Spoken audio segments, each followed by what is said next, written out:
Hey guys, আসসালামু আলাইকুম। আপনারা ভাবতেছেন কেন কেন আমি এই ভিডিওটা ফুল গান দিয়েই করছি। তার কারণ আমার একটু গলায় অসুস্থ ছিল, মানে অসুস্থ, তাই বেশি কথা না বলেই আমি এটা করেছি। আর পুরোটা ভিডিও যারা দেখছেন তারা তো বুঝতে পারছেন কেন আমি করছি, তাদেরকে ধন্যবাদ।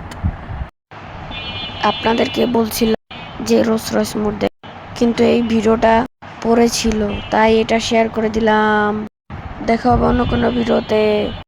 সবাই সাবস্ক্রাইব করে রাখবেন আর ভিডিওটা লাইক দিয়ে যাবেন।